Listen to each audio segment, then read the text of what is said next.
Thank you all for joining us this evening. I'd like to echo the statements of my co-moderator, how much this is such an honor for me as now a two-term, as of last week or this week, I can't even remember now, elected official and being one of the few women of color in the entire Massachusetts legislature to be here tonight with the AAOC and so many of our friends and allies and colleagues to really talk about the future of our party. And so I'm going to begin with our first question, which we actually are asking all other candidates, Mr. Bickford, Mr. Lake, and Mr. Massey, to spend about a minute and a half with your opening statements. And then we're going to sort of crisscross between each other to keep this lively and informative for the next hour by asking posing questions to all of you. And we'd like to go into the order of Mr. Bickford first, Mr. Lake, and then Mr. Massey. And then after your opening statements, we do have a timekeeper. We want to stay as close to a minute and a half. We know politicians and those of the like to talk, but we want to make sure we get as many questions answered this evening. So why don't you begin? Great. Thank you so much. much. I just want, so 1 second, I'm sorry. I just want to be, opening statements are 2 minutes. I just want to be clear, and 90 seconds to respond to each question. So you have 2 minutes for your opening remarks, and we can start the timer now. Great. Thank you so much. And thank you so much for having me. And thank you to the two moderators for doing this wonderful job. And I can't thank Linda and Jillian enough for what they have done with the AAOC over the last year in this cycle. I think we see the results of the success participating in their phone banks, their movie nights. Just so fortunate to have you where you are. Well, why am I the best person to be the chair for the next 4 years? I'm going to just start with experience. I think it's not just being the chair for the last 4 years, it's a lifetime of work.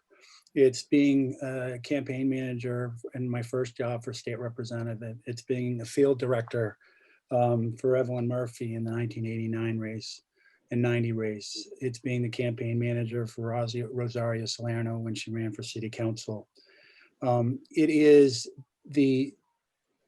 is working with the skill sets that I have, which are great technical expertise, with the experience that I have with strong fundraising for the party, with the relationships that I have with town and ward chairs across the state, with elected officials across the state, with the Democratic State Committee members. It is the successes that we've had in the last 4 years, bringing back the Democratic Campaign Institute, having an incredible platform in 2017, the 3 chairs that we named for that platform, the Resistance Summer of 2017, bringing back the statewide chairs meeting, instituting the affirmative action statewide meetings that we had across the state, our social media successes, our election successes.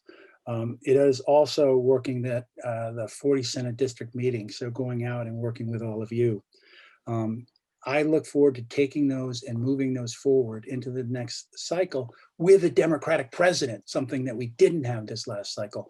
And that's going to change quite a bit of what we didn't have in the last 4 years, because quite often we were fighting against the negativity and the racist tendencies and the hate just expelled from the White House. We're going to have Biden and Harris putting forward policies that we believe in. And I so look forward to having that opportunity and working with you to forward those policies and working at Senate district meetings and town and ward committees and talking about how we can move them forward, as well as how we can move things forward in our state legislature.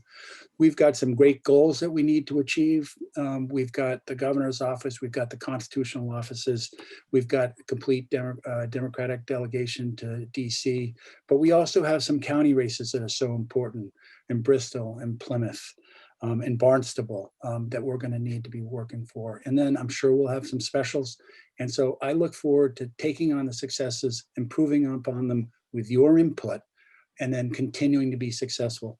So expertise, listening skills, I look forward to working with you all in the next 2 years if I'm able to get your support and be the chair.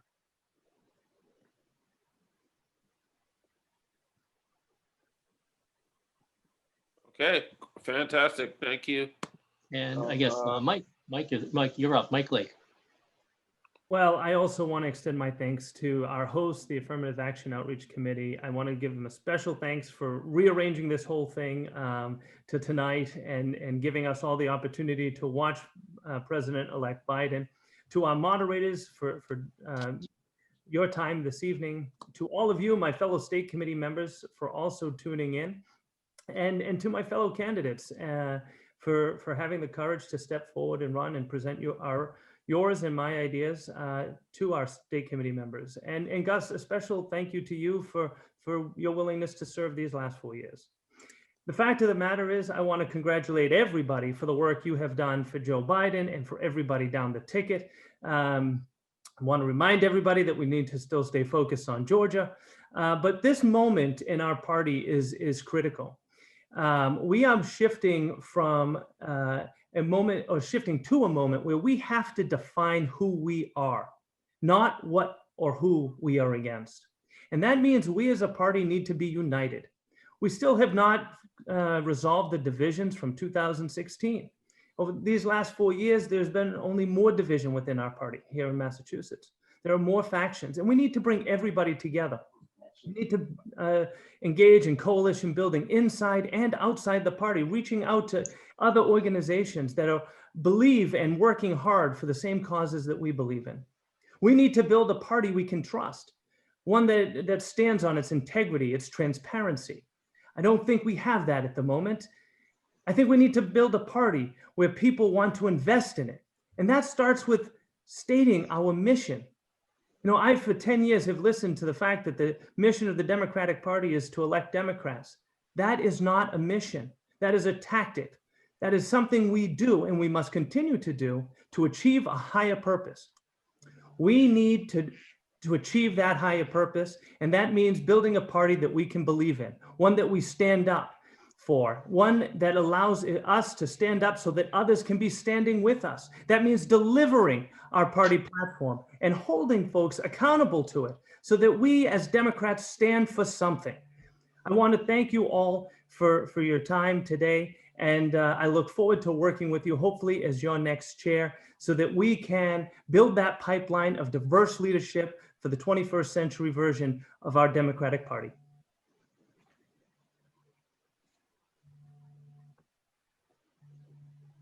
Fantastic. Thank you, Mike.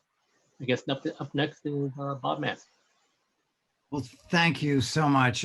You know, looking at this, all these different images, the thing that I feel is just a tremendous sense of hope and possibility, because I know many of you, I've worked with many of you for a long time, and I think that we have the opportunity to move forward in Massachusetts in new and unexpected ways at a time when the country and the world are facing problems that have been there for a long time, but have been revealed with new intensity by the COVID virus and by President Trump's failures. So I have to say, we need to start by saying there are some things that need to move forward, the ways in which the party needs to evolve. So whether it's fundraising, whether it's strengthening our town committees, whether it's opening up ways for young people to join. You know, I've heard so many people complain that the Democratic Party feels like a closed club. We know that's not true. But I have stepped back as I began this race to really think through what is the strategy we want to pursue? What is that mission that Mike talks about? And I've laid it out. I can't obviously do it in 2 minutes, but I've laid it out in this document that I hope you've had a chance to read about building our party together, seizing the future. And I've laid out 10 detailed steps about how to raise more money, how to address bringing young people in, how to diversify our leadership, how to address and tackle racism head on. These are things that we need to do. And of course, we need to keep winning elections, but we're going to have trouble winning elections if we allow those foundational pieces to continue slipping. It's kind of like we put a coat of paint on the house and say it's looking great, but the foundation has real problems. So I'm someone who has built many big organizations. I know the party. I've been in 300 cities and towns, and I'm excited to have the opportunity perhaps to serve you and bring all of my skills, energy, passion, and conviction to guiding and working with all of you. Thank you. All right. Before we get started, I just wanted to acknowledge two other of our successful candidates. I have Patrick McDermott over there. He just won sheriff of Norfolk County, so give it up for him. And a state committee member, also Steve Owens, he's in the building. Say big congrats to him too.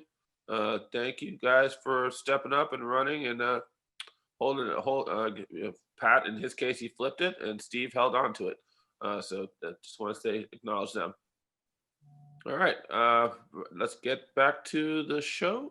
Liz Miranda, State Rep, you're up.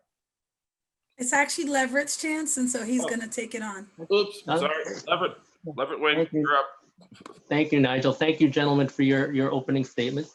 The first question will go to Mike Lake. It is a very straightforward but very important, vital question. It's what is your vision for the future of the state party? Sure. Well, as I started to allude to in my opening remarks, I think we need a party that starts with a mission. And that means moving our party away from being a transactional organization to a transformative organization. And I don't mean just transforming how we do things internally, although that needs a lot of work. For instance, how we structure our state committee meetings so that people have more space and an opportunity to share their insights, their perspectives, and all that value that they bring to being a member of the state committee. But it also means about being a transformative party in the sense that we have to stand up for what we believe in. It was Martin Luther King Jr. who said, in the end, we will not remember the words of our enemies, but the silence of our friends. The truth of the matter is the Democratic Party is too silent. We're not standing up and providing the contrast to Charlie Baker and Karen Polito that Democrats and unenrolled members of our population here in Massachusetts need to hear. That's why Charlie Baker is so popular. He's not a nice guy. He's not all that helpful to anybody in this state, except for the elite few. And we got to make sure that people understand that. Our party and the future of our party is dependent on it, but we need to raise the resources. That means we need to turn our fundraising approach from an arm-twisting transactional approach to a transformative approach so that the moment somebody signs that check, they feel better than the moment that they pulled the checkbook out. That's what transformational giving is. That's how we get past this rut of fundraising. Your time is up. Your time is up. I apologize. Thank you. Thank you. Thank you, Mike. Bob Massey, your opportunity to respond to that question. The Democratic Party has been a lot of things over the last 100 years, but right now what it needs to be is the instrument through which we transform the 21st century.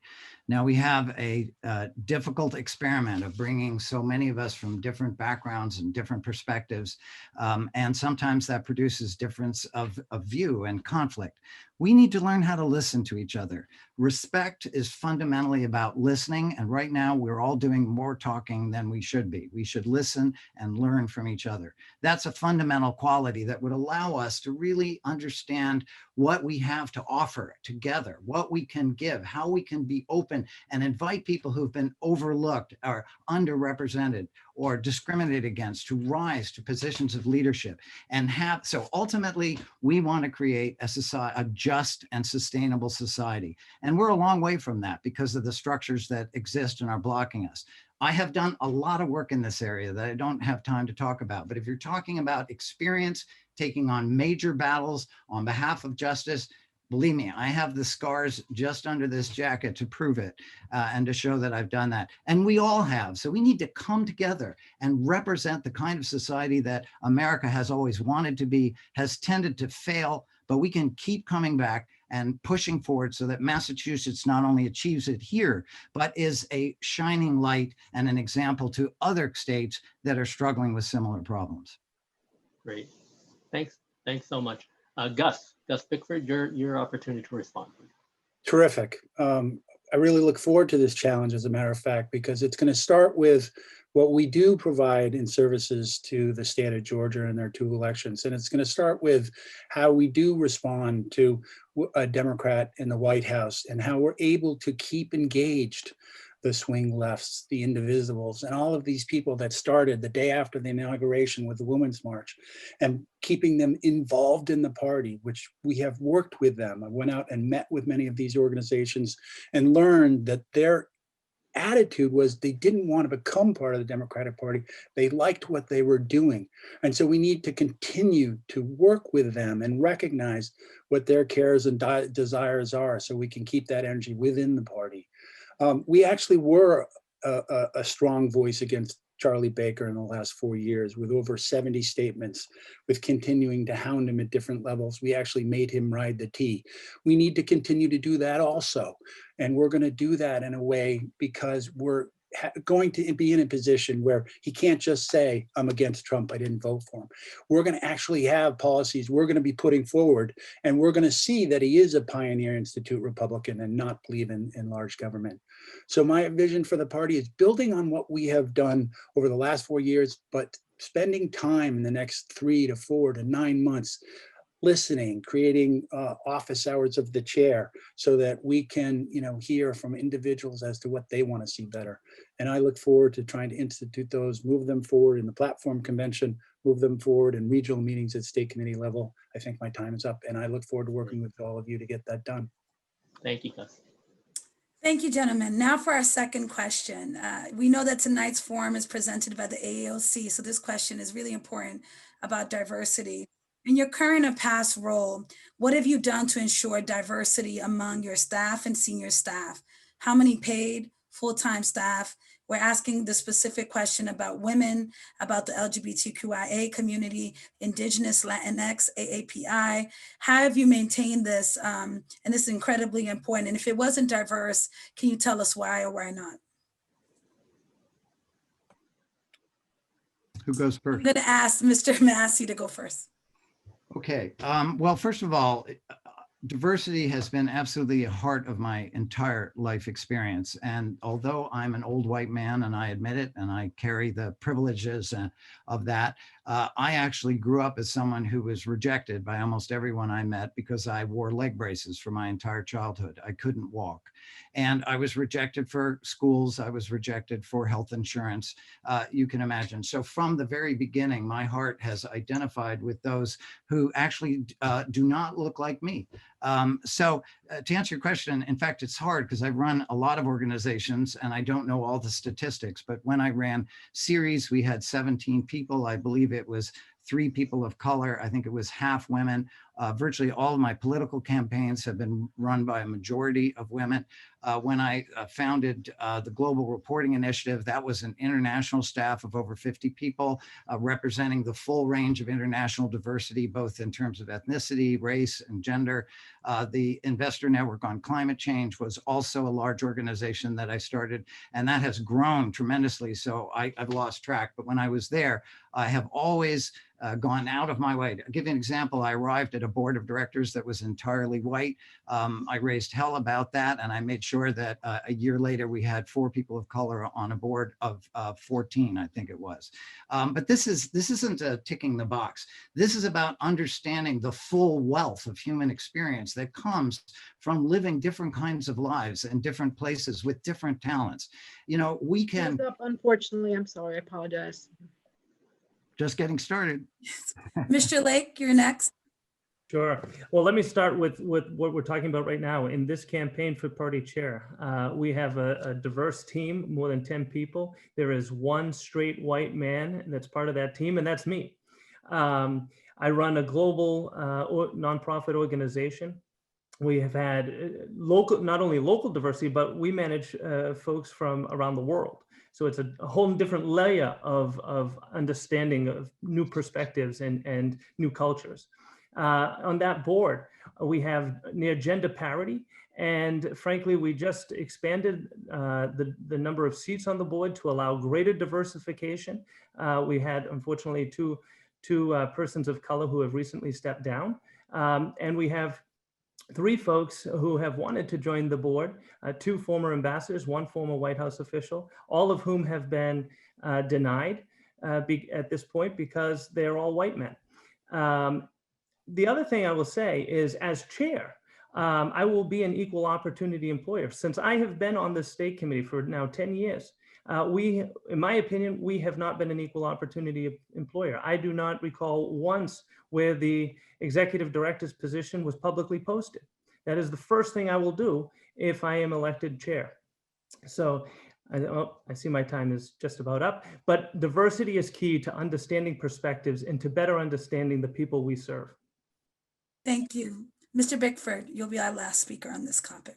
Well, thank you. And thank you for bringing that up. And so just to start with the last statement, we couldn't have been more lucky for the process that we put in place publicly out there for the search for our executive director, with a very diverse group of 5 people on the search committee.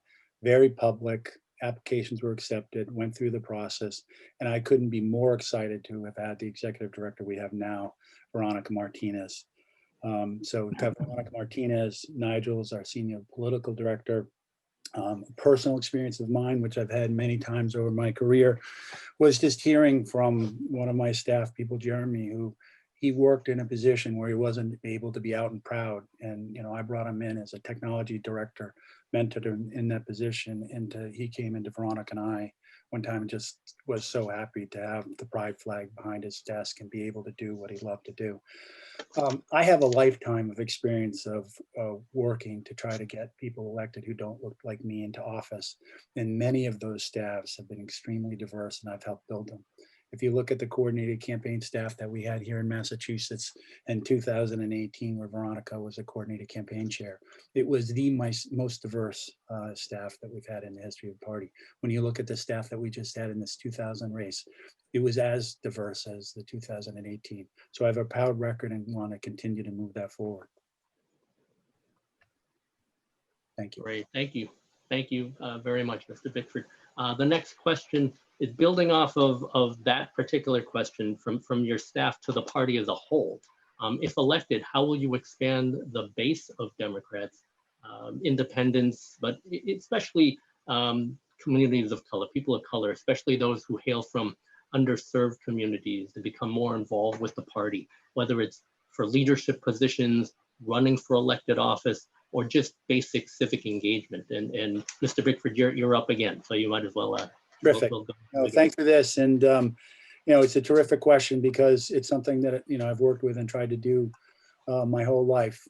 First of all, when I first became chair, one of the things that, you know, I told people was, as a consultant and activist and campaign manager, so often I heard when I was involved going into meetings in inner city Boston in October, trying to turn out the vote, people would say, "You're only here in October of an even year. Why aren't you here any other time?"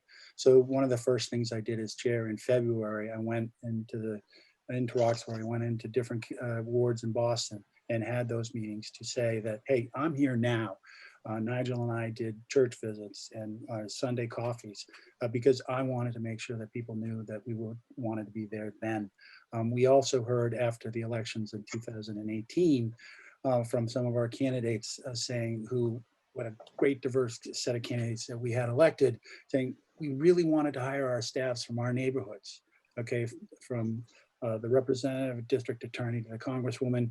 And so what we did is we took the Democratic Campaign Institute, and the representative couldn't have been greater to help us there. And we moved it into Roxbury so that we could have a place where it would be very easy for the community to come and learn how to become in politics. It's going to take more work like that. You know, one of my clients is a consultant prior to being chair with Roddy Mom and Lowell. I have a long history of working there. I think we'll have to. Your time's up, so we'll have to move forward. My apologies for that, but thank you so much. A reminder to the candidates: if you could mute yourselves after you're speaking, that way, if you cough or anything like that, the screen just shows the person speaking. That'd be fantastic. Thank you. Next up, Mr. Lake, if you could address that question. Well, first and foremost, I commit to everybody today that I will be a one-term chair. And the reason I say that is because 4 years ago when I was drafted to run for this time when I was drafted to this, each time I declined because I felt strongly that the face of our party should not be another straight old white man. So what I'm committing to everybody is to build a pipeline so that the person who replaces me 4 years from now does not look like me. Number one. Number two, listen, over the last 4 years, we have seen a decline in the number of women of color in our state house, in our Senate. Specifically, we're down to 1. We saw what just happened in this national race. We, as the Democratic Party, have depended on people of color to win our elections. And yet the election is over and we leave them behind. If Donald Trump understood the politics of Massachusetts, his argument that the Democratic Party is not doing things for the communities of color, he would have just pointed to us and said, look, 80% control of the House, 90% control of the Senate, a Democratic mayor. The reality is Boston has the greatest income inequality gap in the country, and the average net worth of a Black family in Boston is only $8. We have to live our platform. We have to fight for our platform. And that means not just sharing the mic, it means handing over the mic so that we can build new perspectives into our platform and to be a part of this party, not just when we're looking for votes, but when we're looking to shape our communities. Great, thank you. Thanks very much, Mike. Mr. Massey, you're up, please. Well, we've had a lot of well-intentioned rhetoric here, and I endorse all of it. But in this plan that I wrote, I have 10 things. I can't read all of them, but they're specific things. So we need to advertise through pathways that specialize in reaching out to people of color in terms of hiring. We need to work with all of you in terms of your network so that people are reaching out to their own communities. We need to determine whether job postings and invitations are contaminated by unconscious bias. We need to gather and strengthen our diversity outreach coordinators, which is a system that's only functioning partly. We need to gather all the diversity training organizations in the state and seek their advice. We need to translate party documents into more than one other language. In my hometown of Somerville, there are 50 languages spoken in the schools. We need to consider adding Portuguese and Cambodian and Haitian and Chinese and many other languages if we want to reach out to people. I'm also a member of the Disability Subcommittee. We need to increase the awareness and invitation among those folks. I mean, there's so much that we need to be doing to live this role. And I just want to say this whole chair election almost didn't happen in the sense that we were just sliding into a re-election on November 12th without forum, with no advertising that this was available, no recommendation that we include other candidates. It's just people like me and Mike who became aware that Gus was calling around and asking people for people's vote. There was no discussion of the future of the party, no set of objectives for the next 4 years. So we are frankly mismanaging this process right now. As chair, I would fix that. We need to be much better. We do have to cut it. We have to cut the time off right now. Thank you so much.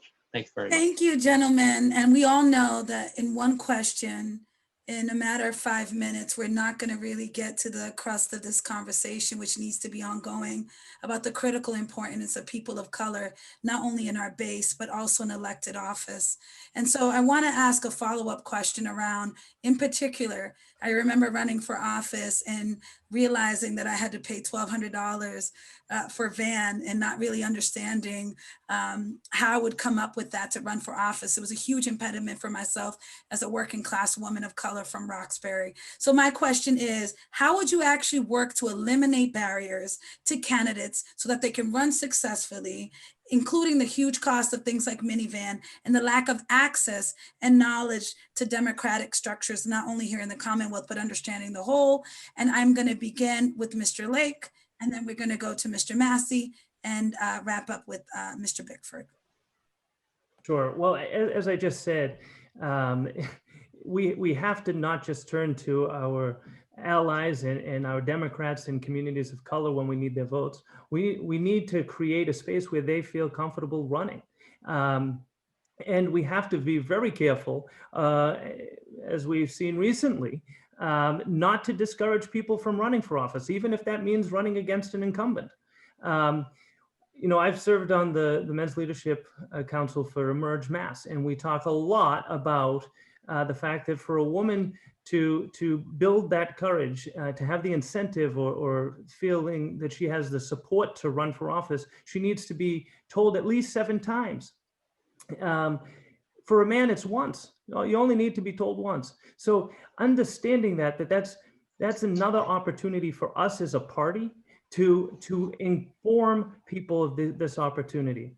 I will say one last thing, which is if we're going to do the campaign institutes, which I think are fantastic, we can't think that that's helping us build a pipeline of candidates. That helps us build a pipeline of campaign managers. And these are two very different things. We as a party need to do more. We need to do better in developing candidates for the future, starting at every level of office, but right down to the bottom. The example I always use is Catherine Clark. Just over 10 years ago, she was on the school board here in Melrose. She is now running for Assistant Speaker of the House of the United States Congress. Thank you, That's Mr. Lake. what we need to build. Okay, well, I didn't get a chance to read it last time, but I'll read it here. We change our policy so that first-time candidates receive Vote Builder for free. It costs thousands of dollars to pay for our database of voter contacts, a fee which makes it difficult or impossible for low-income candidates to get started. By making it available for free, many more kinds of candidates will be able to see whether they can earn support. And I would raise money so that that category of first-time candidates would gain access to what otherwise is a very severe barrier. I also just want to raise, I was hoping that we might be able to respond a little bit to each other in the sense that I know it's a forum and you ask a series of questions, but there's been points that have been raised that I think we should discuss a little bit. So I leave that to the moderators. But instead of just moving on, there's a few things that I think are worthy of further discussion, perhaps among the candidates. Mr. Bickford, and then we'll take your comments and consideration as we look at the second half. Thank you. Great, thank you. You know what, there are two things. Number one, the Democratic Campaign Institutes, we have candidate tracks and they've been extremely effective. And the regional meetings we've had have also actually developed some of the candidates that we actually now see as state senator from Springfield. When it comes to Vote Builder, whatever we do with it has to be the same across the board. We can't have one compared to another. So I look forward to, in the next 30, 60, 90, 100 days, working with all of you, the Resource Development Committee, figuring out what it is that we get that down so that we are able to afford for Vote Builder for all of the candidates that use it. And, you know, I welcome the challenge for us to bring that cost down, because more often than not, that is what I hear, but we continue to leave it as a level ball for people. When it comes to what we need to do to help candidates get elected, I think that we've already started doing that with a reactive, active campaign services committee, and doing more so that we can build the people that want to run and help them with their draft budgets, their field plans, and understanding what it takes to win an election. Thank Great, you all. thanks very much. Yes. So we've addressed communities of color running for office, assuming leadership in the party, working within the party. But what about the very basic area of voting? Voters of color, particularly from working class and immigrant communities in Massachusetts, are critical to engaging in order to expand the base of Democrats in the state. How will you engage these community members and their political organizations that are often separate from the formal Democratic Party structure moving forward in your tenure as chair, and especially in the 2022 gubernatorial race? And the first question goes to Mr. Massey. Well, I mean, in a sense, this is very straightforward. You go and ask people where they need help. It's not like you need a bunch of people from the center or some white savior to come and say, here, we're going to fix your problem.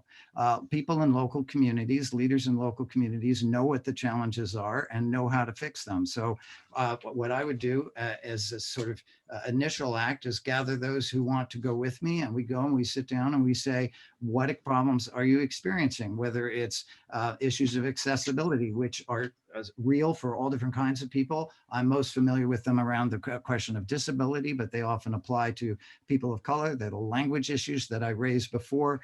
There's timing issues. That is, we've made tremendous improvements now with having early voting, but there's still a lot of barriers there. So you don't solve the problem in your head and then go and tell people what the solution is. You go to the people who know what the solution is and you ask them, how can we help?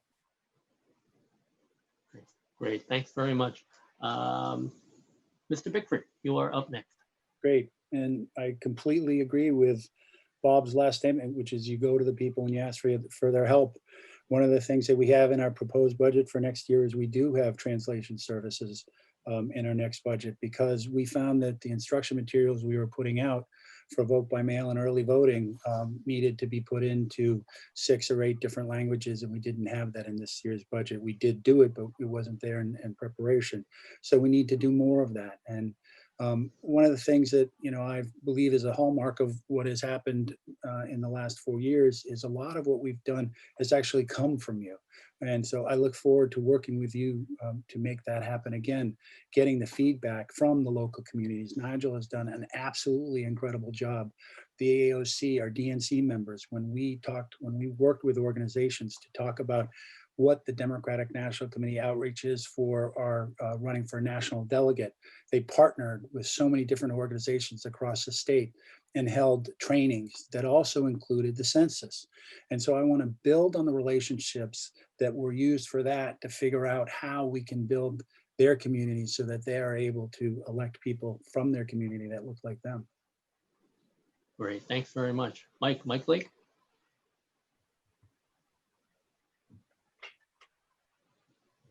Mike Lake, you are up next. You may be muted, but Yeah, he's muted. Hold on 1 second. all right. All right. Mike, you're unmuted. Sorry, if I mute myself, I can't unmute myself. That's correct. So anyways, to answer the question, as I said before, this is all about coalition building. And it's not just within the party, it's outside the party. That means building partnerships with organizations like the Chinese Progressive Association, Jobs with Justice, and showing up and bringing resources and staff and say, where do you need us? Not how can you help me? That's one point I disagree with Gus. We're not going in to ask them how we can benefit from them, but what benefit we can bring to them. We need to listen when people are working in these communities, and when they sound the alarm, to try and let us know what's not working. This is the simple way to create that space for people to feel welcome, to make sure they feel like they belong in the Democratic Party. As I said before, it's not just about turning to communities of color when we need their votes. It's about making space and welcoming them in to be part of this party, to be part of this process, to be part of the system, and to shape it, to listen to them and to share their perspectives, giving that opportunity to share their perspectives so we can learn. Not so we educate them, but how we can learn from them and understand those perspectives and the impact that it has in our communities and in our legislation and in our government as a whole. Regarding subject matter issues, do you believe the chair should stay neutral on specific issues, even though the party may have a platform or have approved those issues? And if not, which issues have you supported and which would you champion going forward? You have to tell us which one you want. That is you, Mr. Massey. Thank you. Well, I think all of you know that I do have strong views on a number of topics and basic structural questions, and I think they're completely in line with the Democratic Party's own core values. So I care about economic injustice and racism and the provision of basic, the elements of decency, good home, school, doctor, job. I care about climate change, and I do intend to keep speaking about those things. However, the chair has an important role of not putting his or her thumb so heavily that all other discussion and ideas are somehow eliminated. What I would like to see is discussion of these questions at the grassroots level. You know, in the charter, it says that our town committees are and ward, town, and city committees are the essential structure because they are closest to the people.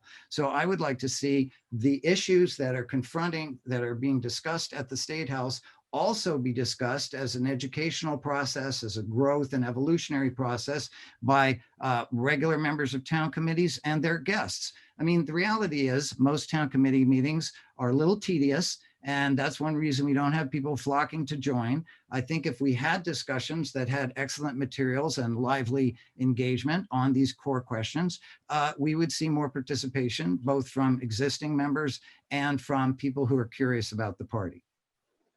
Great, thanks very much. Mike Lake?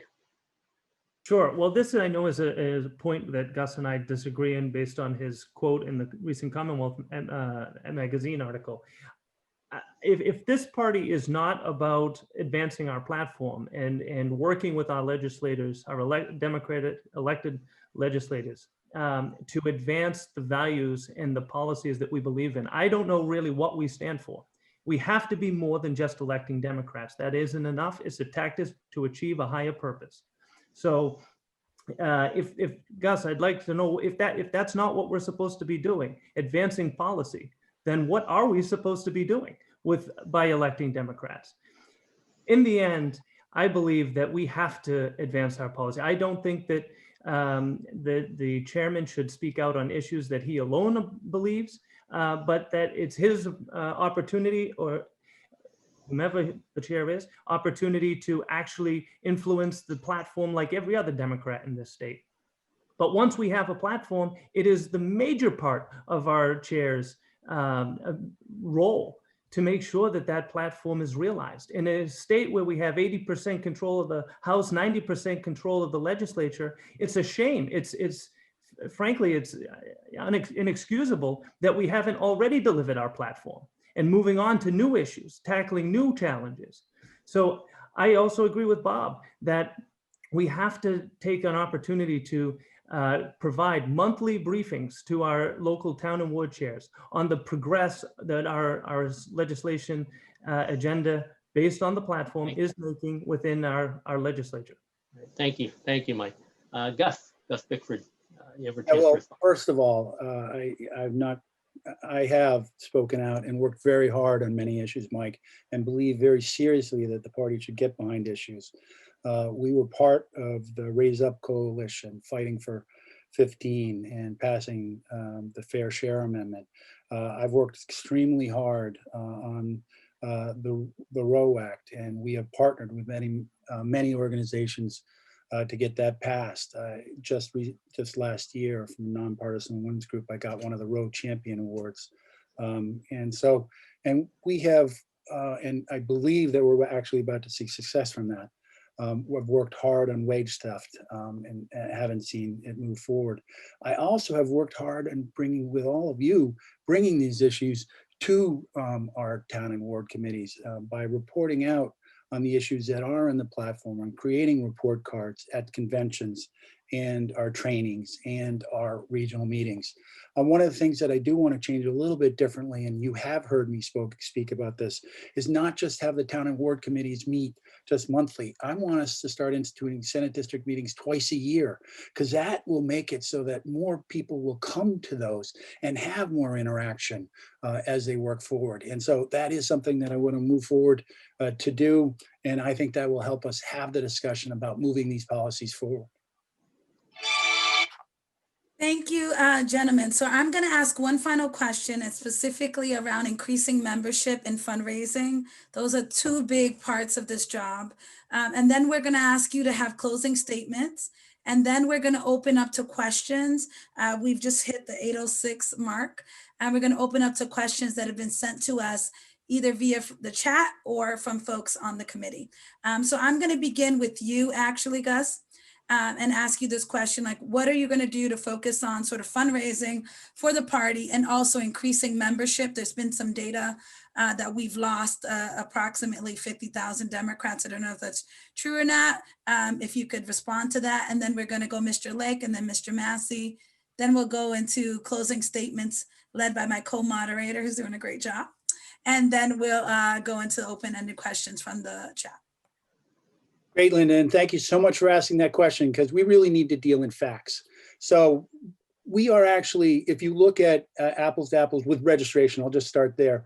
We're actually up, not as much as I'd like, but we're up from February of 2017 until now in October. And the reason why I'm not comparing October of 2016 to October of 2020 is there were a purge in the voter file between October of 2016 and February of 2017, which took 48,000 voters off the file. That was a purge. So you need to look at where the numbers were in February of 2017 and where we are now in October of 2020. And you'll see that our registration is up, not by the numbers I'd like to see them, but again, I think by electing Biden and Harris, that is one of those things that's going to make those jump. Let's then talk about fundraising, because we really, again, need to talk about the success that we've had, because we've had a tremendous amount of success. I have worked so hard raising money for the party. You need to look, we're going to raise $5.5 million in this 2-year cycle. We need to compare that against the like year, which is 2007 and 2008, where John Kerry ran for re-election and won by 35 points. And we had a presidential election where we weren't targeted. They raised $4.12 million. We had a statewide Senate race that won with 33% of the vote with Ed Markey. We were not a targeted presidential race. And sorry about that. We weren't a targeted. So compare 4.12 then to 5.5 this year. We've done a great job fundraising. Sorry, I'm over time. Thank you so much, Mr. Lake. Sure. Well, first of all, I think it's an important note to say that Massachusetts in this most recent election cycle was the second largest fundraising base for the Democratic Party. We raised in the entire third largest. There were only 2 states that raised more money than Massachusetts. We raised $189 million. We are struggling to keep a few $1,000,000 in our party's coffers. Think about it. If people gave just 1 dime out of every dollar they gave to everything outside of the party, we'd have a $19 million budget. The fact of the matter is we have people who believe in our cause right here in Massachusetts. They have money, whether it's small dollars or large. I'm a little confused on Gus's math, but at least from OCPF reports, we're down. Previous chairs have raised on average about $4 million. Gus has raised $1 million. We need to actually continue to raise money in ways that we haven't before, which means moving away from just arm twisting and get to a place of transformative giving, where people are happy about the donation they've made to the Democratic Party because they know they've made a difference, because we as a party have stood up for something. That's a major shift in how we raise money. And if we don't have a mission, we can't expect people to invest in that mission. If we don't stand up, we can't expect people to be standing with us with their pocketbooks, with their volunteer time, or any other resource they may want to give to the Democratic cause. So we have to say that we are down 50% from 4 years ago. This is a huge loss. Talking about registered voters, if you do look at the October to October, September to October, numbers were down 50,000. Now, we can argue about which month to look at, but the fact of the matter is we should have been up. We have to move forward, Mike. Sorry. Thank you very much. Mr. Massey, thank you so much. Okay, so we do have a serious problem. First of all, young people don't like the Democratic Party and don't see their future in it. That's why they're flocking to so many other groups, and that's a problem for us that we need to be honest about. We have 57% unenrolled here. We only have 32% Democrats, which is the same number as Arizona. So we have a real problem that we need to address. In terms of raising money, I've raised a great deal of money. I've laid out how I've done it from major foundations, from individuals. Mike, I have asked you a couple times, you've talked about the money that you've raised. I've never heard where or how. And I also think it's legitimate to say that it's going to be a challenge for you to raise all that money if you're doing this job only half time. So I think that we really need to be honest. The way you raise money is you come up with ideas that excite people. Money follows ideas, and they build on relationships. Now, we have many of the relationships. I know the state very well. I know many of then that's the high net worth. In addition, we need to be building a small loyalty donor phase, which we can do. We know how to do it. It's been very successful for candidates. It could be successful for the party. So I think among the three of us, I have by far the most successful, detailed, both plan and experience in raising money. I'm committed to doing it because it opens up every other possibility. And I think there needs to be more transparency about how this would happen. I've laid out my plan and my abilities. I also think we need to pull the party back together. I mean, the party, we didn't discuss it, is being torn apart by many different dissensions. I think we need to move to a new period where people are able to say, now we're starting again. We need a leader who understands the different parties and can help them listen and be reconciled. And I believe I can do that. Thanks very much, Mr. Massey. Thanks very much. As Representative Miranda said, I think we're going to move over to closing statements now. Each candidate will receive 2 minutes. And if you could include why we should vote for you to be the next Massachusetts chair for 4 years, maybe include that in your statement. We will begin with Mike Lake. Sure. Well, first of all, thank you again to everybody for bringing us all together tonight. What we've heard is a lot of agreement and, more importantly, some disagreement among us.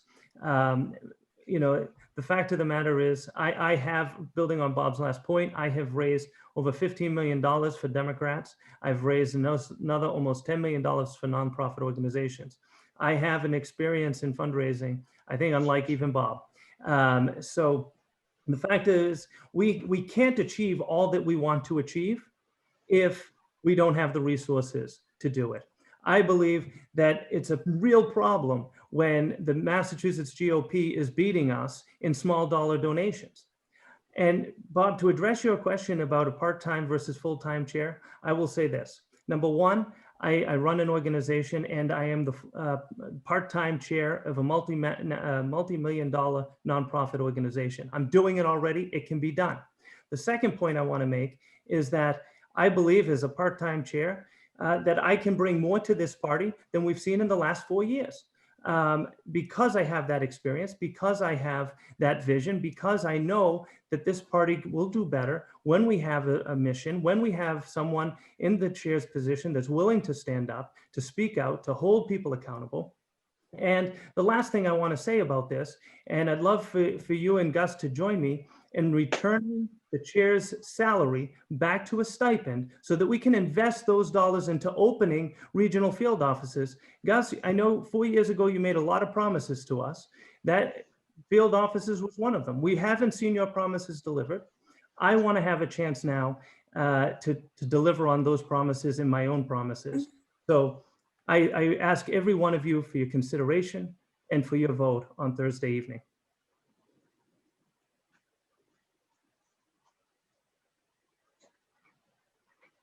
Great. And next is Gus Bickford, please. Closing statement. And thank you so much. I look forward to doing this the same way that I started this with experience. You know, I believe the main reason why I'll be the best chair for the next 4 years is I actually have the most experience raising money for the party. You know, we need to look at each of the candidates and how much money actually have they raised for the party. When we look at those cycles where we had such extensive fundraising, I was actually part of, and this is why money comes into the party. In 2010, we had the special election for Martha Coakley. I was her political director and worked with the finance teams so that they had the information they needed to raise that money. We had the re-election of Governor Paul Patrick in November of 2010, who was being challenged by Charlie Baker. We had the election for Elizabeth Warren in 2012, in that cycle that we're talking about, where I was her targeting director and again, worked with their finance committees so that they would have the information to be able to raise that money. I am so glad to be part of the group that brought in that wonderful fundraising that we had in that cycle. Then the next cycle that people were pointing to, I was part of the fundraising there too.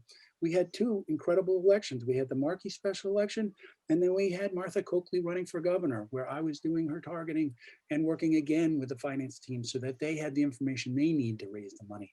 So it's the experience with that, but it's also the experience with you. Because look at the subcommittees that we have reinvigorated. Look at the leadership of the subcommittees, how diverse they are, not just in race, but in gender. I have empowered women. I have brought in scholarships. I've doubled or tripled the increase in scholarships that we used to provide. And I look forward to doing more of that. I look forward to having our subcommittees all be as active as AAOC and campaign services, and look forward to working with you to making that happen so that we can win at the corner office, constitutional office, county office, but also win with our platform, because I look forward to our platform going forward. Thank you. Great. Thank you very much. and we'll finish up.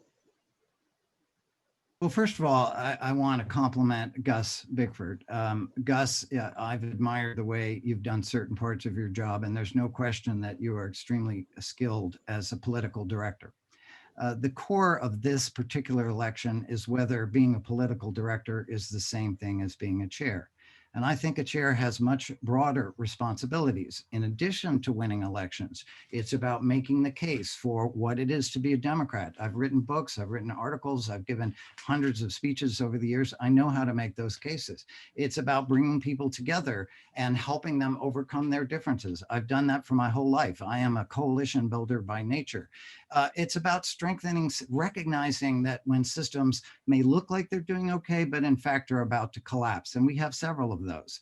But mostly what we need in this party is for all of us to be re-inspired. We have been so beaten down by Donald Trump, but even more just by Republican ideology and the sense that we don't have the money, we don't have the time, we don't have the energy, things are impossible, things are going to overwhelm us. That is not the spirit of Massachusetts or the spirit of the United States. We have abilities, strengths, resources. What we lack is energy and commitment and vision and imagination. And so one of the things I want to do is to help all of us re-inspire each other, to learn about each other's dreams, not to ask, what do you think we can get away with, some small increment, but to say, what is the biggest thing we could do to tackle the core problems that are consuming our state and our country and our world. Now, I've been through a lot of stuff, and I often have been accused of being a dreamer, but the advantage of being a visionary is that if you wait a few years, the stuff you dream about can happen. And I think that's the spirit that the party really, really needs to tap back into. It's what Massachusetts gave to the rest of the country, and yet now we are depleted in that area. And so I'll just finish up. I have a quote that I'll actually read to you because I can never quite remember it. But I'm so sorry, Mr. Massey. All right. It's just Saint-Exupéry who says, if you want people to build a ship, teach them to dream of the sea. And I think that's what we can and should do as a party. Thank you. I'm now going to pass it over to my co-moderator. We've now reached 8:19.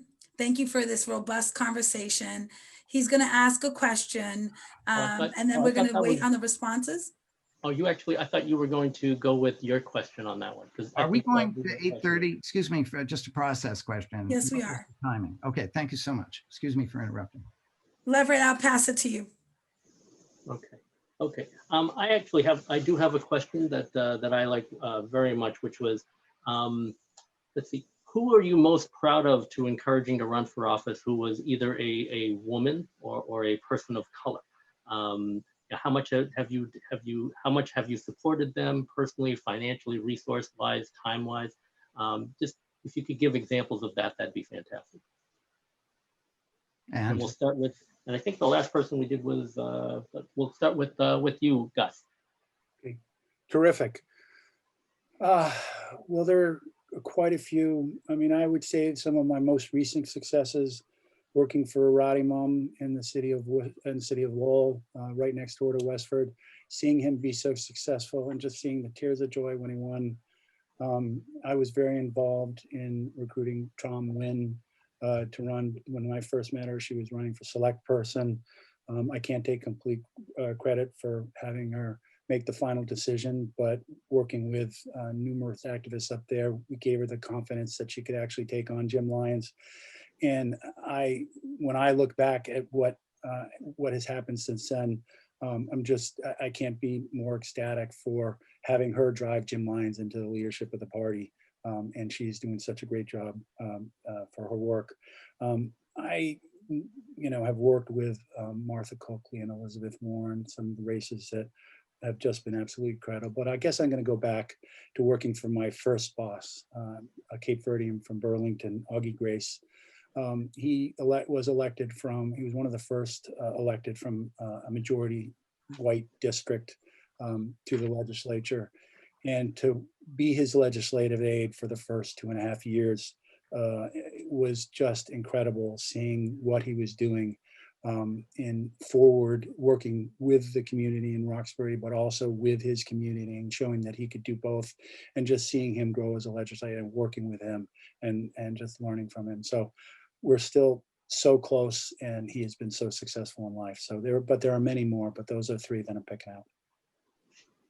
Great. Thanks very much. Mike Lake? Sure. You asked for one, so I'm going to focus on Senator Chang Diaz. Working with Senator Chang Diaz when she was just Sonia Chang Diaz, and not only working with her in her decision to run, but then serving as a part of her finance committee. In fact, even in that first race, which was an uphill battle against an incumbent, we worked hard. And in fact, she was reached out to by Act Blue, I think it was, to say, how is it that you have raised so much money from small dollar donors?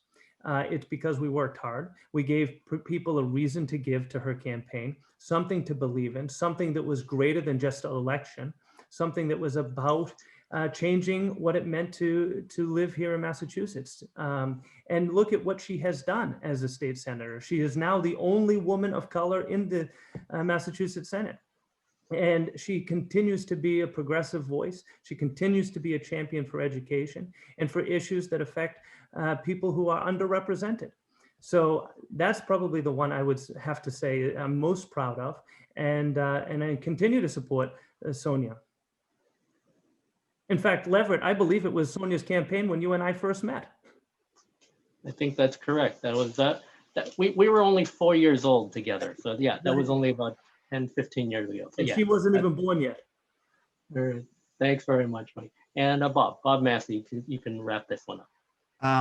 Well, in 1994, when I was running for lieutenant governor, a young woman walked through my front door of the campaign, and she told me that she was a freshman or sophomore at Boston University and wanted to be involved in my campaign.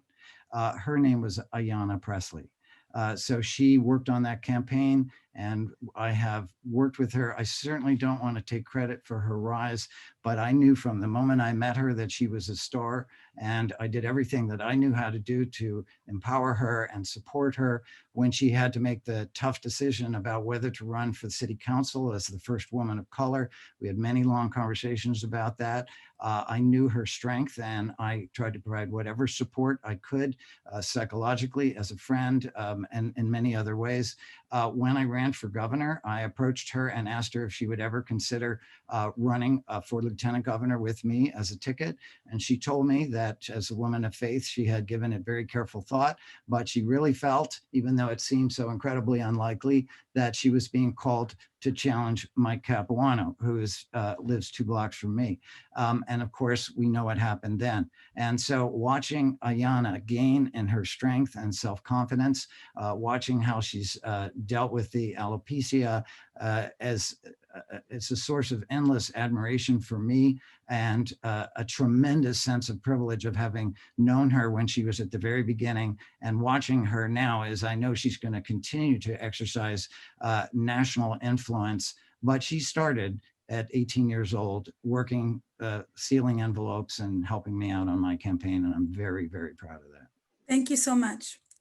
So gentlemen, we've reached the end of our time almost. We have one really important question, and then I'd like to ask you all to commit to responding to people's questions that we were not able to respond this evening, either in writing or with a statement, since we want to make sure we're continuing with the democratic ideals of furthering this democracy, and this selection of a chair is so incredibly important.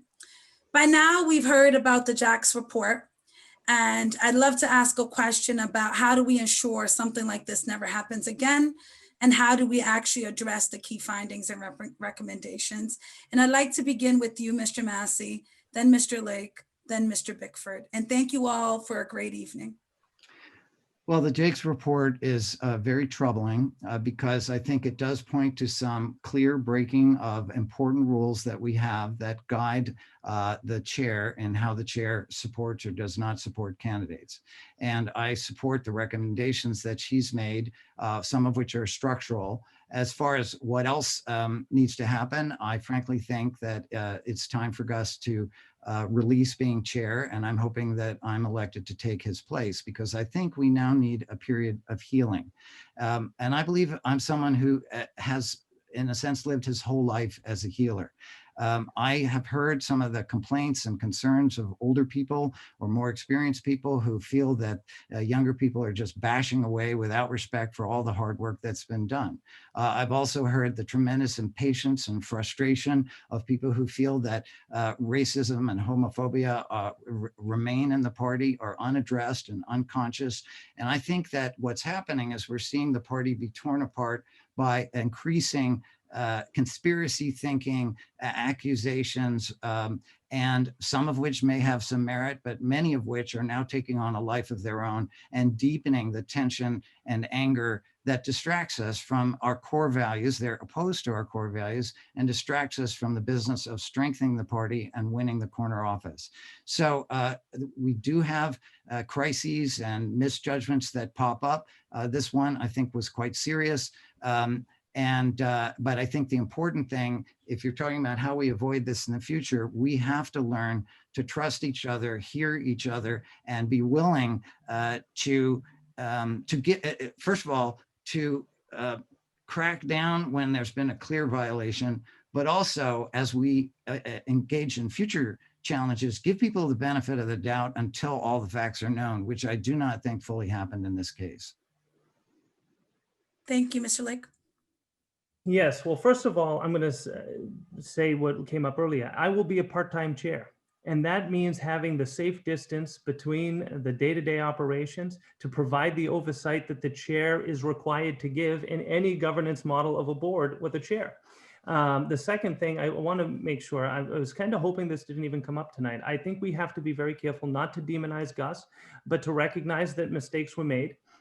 That I think the Jake's report has pointed out poor judgment and leadership. And so I do think there needs to be a reaction to that. But I don't think, Gus, I think we need to honor what you have done for the party, but also recognize that you made mistakes. I think one of the biggest mistakes that's still hanging out there is you have not formally apologized to the LGBTQIA community for the damage that this has done in resurrecting a age-old homophobic stereotype. And I'm not saying that you raised it, but this has advanced it. And that's a troubling situation for me. So if I'm the next chair and it hasn't been done yet, the first thing I will do is apologize and reach out to our LGBTQIA community and apologize.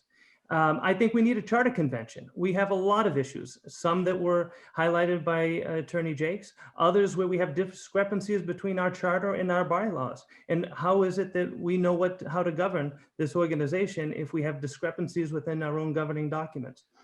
So there's a lot that needs to be done, including restoring the Judicial Council, which is a requirement. So I will start having elections to fill the 5-member seat of the Judicial Council so that they are in place in these types of situations. And then the last thing I want to say is I do not think we should be discouraging young, diverse leaders from running for office. That is a huge issue. We should be encouraging it and not discouraging it.